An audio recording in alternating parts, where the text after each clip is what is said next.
Good morning. I'm Bill Jensen. I've been a parishioner at St. Columba's for almost 30 years. I am also the co-chair of the Stirring the Waters Ministry, which is St. Columba's ministry for racial justice.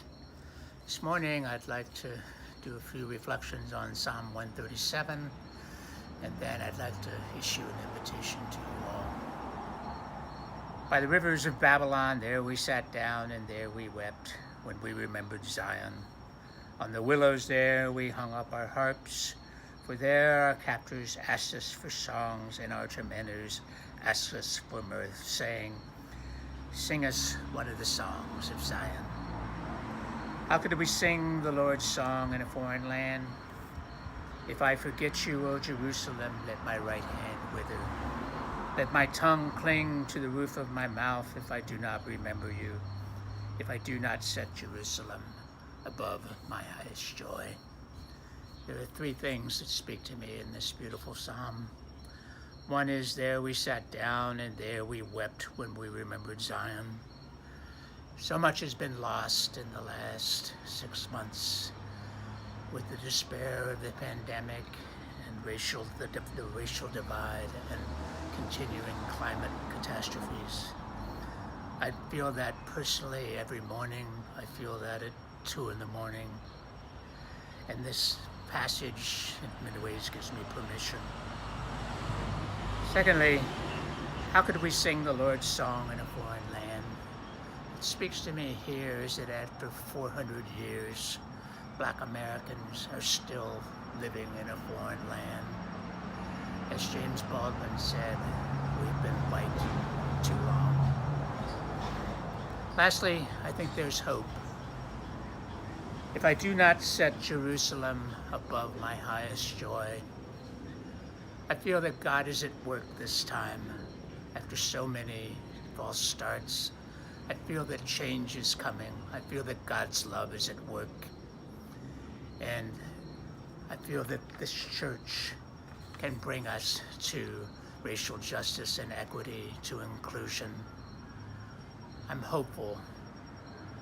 And now, I'd like to give you all an invitation.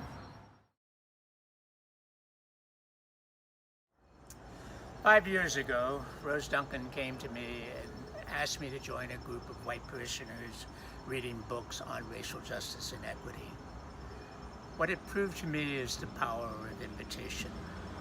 I felt personally invited on this journey, and in the last 5 years, it has transformed my view of race in America, what we need to do as Americans, and where we need to go. I invite you to begin your own personal journey. Join us for Sacred Ground, a film and readings-based dialogue on racial history and the challenges that divide us, that is grounded in faith. It could change your life.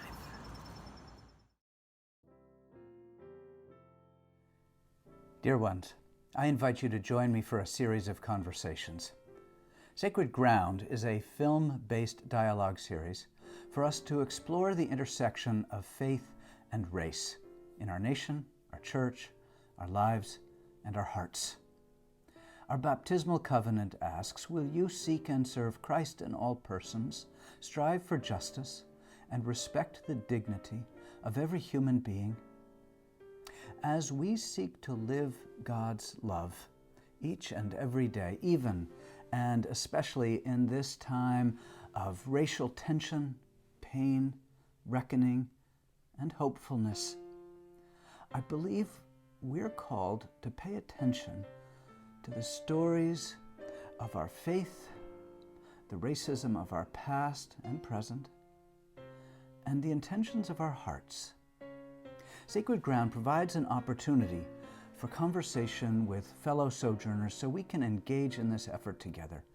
It's developed by the Episcopal Church and it's led by members of Stirring the Waters, St. Columba's Ministry for Racial Justice.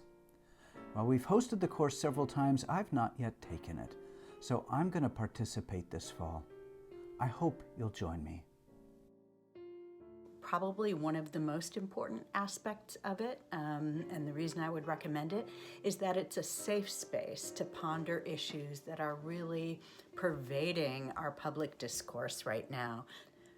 For me personally, I found that the course finally enabled me to kind of break open my own personal history and see some of it with respect to race in ways that previously had been hidden to me. And in that sense, it was extremely meaningful to me personally.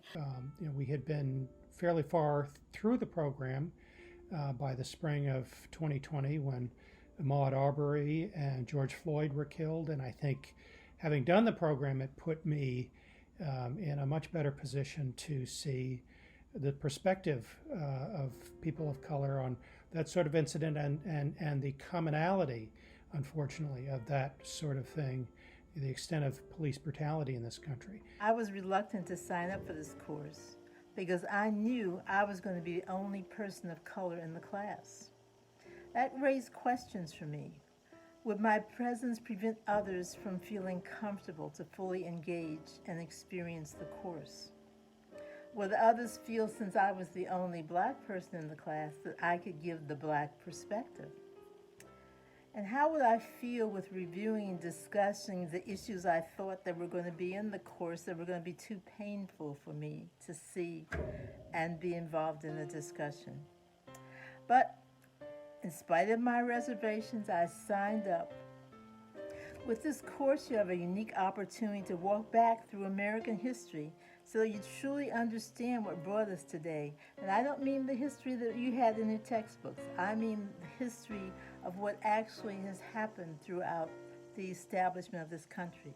Not only did I learn a lot of history that had never been taught to me in any of my very good schools that I went to, where I thought the history curriculum was maybe not complete, but comprehensive. Oh no. But we also were instructed to look within ourselves and to learn about ourselves. And we were helped in that direction. We all needed help. Before the course, I thought racism was really limited to people's thoughts, beliefs, ideas that led to action. And that if we could address those beliefs, if we could change them, we would eradicate racism.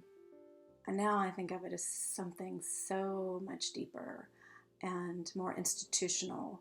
I have a greater understanding of systemic racism, and I think it's something that needs everybody's attention on a daily basis.